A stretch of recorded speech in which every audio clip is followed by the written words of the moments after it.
Hello friends, welcome back to my YouTube channel time and classes. तो आज हम लोग पढ़ने वाले हैं डायरेक्शन मतलब दिशाएं। पिछली वीडियो में हम लोगों ने नंबर सीरीज पढ़ा था और एक्सरसाइज सॉल्व किए थे। अब इस वीडियो में हम लोग चलिए पढ़ते हैं डायरेक्शन। तो डायरेक्शन का मतलब होता है दिशाएं। उसके बाद हम लोग इसके बेसिक्स जान लेते हैं डायरेक्शन के। देखिए, बेसिक्स ऑफ डायरेक्शन है दिशाओं की मूल बातें। पहला दिशा हम लोग जानते हैं, चार होते हैं। हम लोग बचपन से पढ़ते हैं, ईस्ट वेस्ट नॉर्थ साउथ, मतलब पूरब पश्चिम उत्तर दक्षिण या फिर उत्तर दक्षिण पूरब पश्चिम। अब चार इंटर कार्डिनल दिशा मतलब कि उसमें चार और दिशा होते हैं, जो कि एक होता है उत्तर पूर्व, उत्तर पश्चिम, दक्षिण पूर्व, दक्षिण पश्चिम। ये इसके चार और इंटर कार्डिनल दिशाएं होते हैं। ये हो गए दिशाओं के कुछ मुख्य बातें। अब देखिए, यहाँ पे उसको फिगर के फॉर्म में रिप्रेजेंट किया गया है। हमेशा हम लोग ध्यान देंगे कि ऊपर की तरफ हमेशा नॉर्थ होता है, यानी कि east west north south. East इधर, वेस्ट इधर, नॉर्थ साउथ, पूर्व पश्चिम उत्तर दक्षिण। इसके चार दिशा पहले ये हो गए, उत्तर पश्चिम दक्षिण पूर्व, और चार अलग दिशाएं जो कि कार्डिनल है, उसको हम लोग यहाँ पे उत्तर पश्चिम, दक्षिण पूर्व, उत्तर पूर्व देख सकते हैं। अब आगे बढ़ते हैं हम लोग। Some important fact to the remember, याद रखने के लिए कुछ महत्वपूर्ण तथ्य। पहला है शैडो बेस्ड कॉन्सेप्ट, मतलब इसमें हम लोग कॉन्सेप्ट को क्लियर करेंगे। शैडो बेस्ड मतलब कि छाया आधारित अवधारणाएं। सूर्योदय के समय, पहला देखिए, सूर्योदय के समय छाया। जब सूर्योदय होता है तो यहाँ पे हम लोग की छाया बनती है। जैसे देखिए, इसमें थ्योरी दिया हुआ है, यदि कोई व्यक्ति, अगर कोई इंसान या व्यक्ति सूर्योदय के समय पूर्व, जब सूरज उग जाता है तो उस समय अगर पूर्व की ओर खड़ा है, वो करके खड़ा है, तो उसकी परछाई हमें दिखती है पश्चिम की तरफ। मतलब कि अगर सूरज यहाँ पे उगा है, इधर ये ईस्ट है, और यहाँ पे कोई आदमी खड़ा है, तो उसकी परछाई हमेशा पश्चिम तरफ दिखेगी। ये इसमें ये कहना चाह रहा है। अब देखिए, सूर्यास्त के समय छाया, इसका भी वाला है। जब सूर्यास्त होता है उसके समय जो हम लोग का छाया बनता है, तो उसमें क्या होता है कि सूर्यास्त के समय किसी वस्तु की छाया सदैव पूर्व दिशा में जाती है। मतलब कि जैसे हम लोग पढ़े थे, अगर पूर्व में सूरज है और वहां कोई अगर आदमी खड़ा है तो उसकी छाया पश्चिम में बनती है, ईस्ट में है तो वेस्ट में। अब यही चीज यहाँ पे कहना चाह रहा है, अगर कोई व्यक्ति अगर कोई व्यक्ति सूरज ढल रहा है, कोई व्यक्ति खड़ा है पूर्व की तरफ मुंह करके, तो उसकी छाया बनेगी पश्चिम पश्चिम की तरफ, लेकिन ढलता है तो हमेशा वेस्ट की तरफ। यहाँ वेस्ट हो जाएगा तो बनेगी छाया पूर्व की तरफ। तो आगे हम लोग बढ़ते हैं। देखिए, सी है इसमें पॉइंट, एक और है, यदि कोई व्यक्ति उत्तर दिशा की ओर मुंह करके खड़ा होता है तो सूर्योदय के समय उसकी छाया उसके बाईं और तथा सूर्योदय के समय उसकी छाया दाईं ओर होगी। जैसे हम लोगों ने पढ़ा ना अभी को कि हम लोग 8 दिशा है। तो अगर कोई व्यक्ति ईस्ट वेस्ट नॉर्थ साउथ हम लोग देखें, इस तरफ मुंह करके खड़ा है, सूरज अगर पूरब की तरफ से उग रहा है, कोई व्यक्ति इधर मुंह करके खड़ा है, तो उसकी छाया बनेगी हमेशा इस तरफ। अगर कोई व्यक्ति इधर खड़ा है दक्षिण में, तो उसकी छाया बनेगी इस तरफ। हम लोग यहाँ पे समझ गए होंगे। अब आगे देखते हैं, दोपहर 12 बजे की छाया। जब हम लोग देखते हैं दोपहर हो जाता है, तब उसकी छाया हम लोग देखते हैं कि सूरज हमारे ऊपर रहता है, एकदम जहाँ हम लोग खड़े हैं उसी के जस्ट ऊपर। तो उस समय हम लोग की छाया नहीं बनेगी।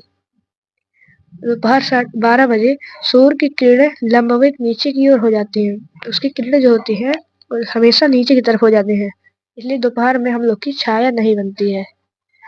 अब आगे देखते हैं हम लोग डिस्टेंस एंड डिस्प्लेसमेंट कॉन्सेप्ट। हम लोग पढ़ते आए हैं बचपन से डिस्टेंस और डिस्प्लेसमेंट को। डिस्टेंस मतलब होता है दूरी, और डिस्प्लेसमेंट मतलब विस्थापन। कॉन्सेप्ट मतलब अवधारणा हम लोग जानते हैं। डिस्टेंस होता है मतलब एक आदमी मान लीजिए यहाँ चलता है, वो पास ट्रेवल करता है 10 किलोमीटर राइट, मतलब चलता है सीधे, उसके बाद फिर राइट मुड़ जाता है, लेफ्ट मुड़ता है, फिर उसमें 5 किलोमीटर चलता है। तो उस आदमी का अगर पूछा जाए तो कुल कितना किलोमीटर चला, तो उसका डिस्टेंस हो जाएगा, तो कितना हो जाएगा 15। अगर उससे पूछा है डिस्प्लेसमेंट क्या है, तो मतलब सबसे ऐसी दूरी सबसे पास हो, तो देखिए यहाँ से सीधा मतलब खींचेंगे तो ये सबसे पास दूरी हो जाएगी उसकी, जिसको निकालने के लिए हम लोग पढ़ेंगे फॉर्मूला हाइपोटेनियस की। तो अभी इसकी जरूरत नहीं है, जब लोग समझेंगे तो इसको पढ़ेंगे। अब देखिए यहाँ पे लिखा है दूरी दिशा की परिवाह किए बिना किसी वस्तु की कुल दूरी होती है, मतलब किसी वस्तु की कुल दूरी। विस्थापन देखिए क्या है, डिस्प्लेसमेंट। यदि हम वस्तु के प्रारंभिक बिंदु से अंतिम बिंदु तक एक सीधी रेखा खींचते हैं तो इस रेखा की लंबाई सबसे छोटी दूरी या विस्थापन कहा जाता है, मतलब मिनिमम से मिनिमम डिस्टेंस डिस्प्लेसमेंट कहा जाता है। विस्थापन किसी भी दो बिंदु के बीच हो सकती है, बीच की सबसे छोटी लंबाई है। विस्थापन मतलब कि दो किसी पॉइंट के बीच ही सबसे छोटी दूरी होती है। अब आगे देखिए बाएं और दाएं मुड़ने की अवधारणाएं, ये तीसरा हम लोग पॉइंट पढ़ेंगे। पहला, जब किसी व्यक्ति का मुख पूर्व दिशा की ओर हो, जब किसी व्यक्ति का मुख अगर पूर्व दिशा की ओर हो, यदि वह अपनी बाईं ओर मुड़ता है तो उसका मुख उत्तर की ओर होगा, और यदि वह दाईं ओर मुड़ता है तो उसका मुख दक्षिण की ओर होगा। अगर कोई व्यक्ति का मुख उत्तर की ओर होगा, अगर किसी व्यक्ति का मुख अगर उत्तर की ओर होगा, यदि वह दाईं ओर मुड़ता है, मतलब दाएं हम लोग जानते हैं राइट, अगर राइट तरफ मुड़ता है तो उसका मुख दक्षिण की ओर रहेगा, तो उसका मुख मतलब कि साउथ की तरफ रहेगा। अब देखिए यहाँ पे आगे बढ़ते हैं हम लोग। बी वाला है, जब एक व्यक्ति का मुख पश्चिम दिशा की ओर हो, अगर किसी एक व्यक्ति का मुख पश्चिम दिशा की, हम लोग इससे पहले उत्तर देखे थे, तो उसका मुख हमेशा उत्तर दिशा की ओर बनेगा। यदि वह अपनी बाईं ओर मुड़ता है तो उसका मुख दक्षिण की ओर रहेगा, और यदि वह दाईं ओर मुड़ता है तो उसका मुख उत्तर की ओर रहेगा। हम लोगों ने ये पढ़ा। अब आगे बढ़ते हैं हम लोग। इसका सी वाला देखिए, जब एक व्यक्ति का मुख उत्तर दिशा की ओर हो, मतलब फिर चारों दिशा को क्लियर कर रहा है। यदि वह अपनी बाईं ओर मुड़ता है तो उसका मुख पश्चिम की ओर होगा, यदि वह दाईं ओर मुड़ता है तो उसका मुख पूर्व की ओर होगा। जैसे हम लोगों ने पढ़ा ईस्ट वेस्ट नॉर्थ साउथ, और नॉर्थ ईस्ट नॉर्थ वेस्ट, यहाँ पे साउथ वेस्ट साउथ ईस्ट, ये इसके 8 दिशा है। तो कहना चाहता है ये, अगर कोई व्यक्ति उत्तर की तरफ मुंह करके खड़ा है, हम लोग पूरे पश्चिम उत्तर दक्षिण रोज जानते हैं, यहाँ सूरज उगता है उसे पश्चिम उत्तर कहते हैं, पूर्व कहते हैं, पूरा पश्चिम उत्तर दक्षिण हम लोग सब जानते हैं। इसके देख लीजिए और समझ लेंगे इसको, तो उसका मुख पश्चिम की ओर रहेगा। अगर वो बाईं ओर मुड़ता है तो उसका मुख पश्चिम ओर, और दाईं मुड़ता है तो पूर्व की तरफ रहेगा। अब आगे बढ़ते हैं हम लोग।